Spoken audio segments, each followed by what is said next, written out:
Hey guys, welcome to Crypto to Go. What is a hot wallet?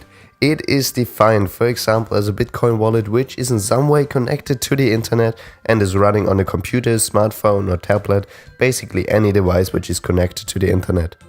You can access your money on a hot wallet very easily and pay directly in a store or on a website for your products.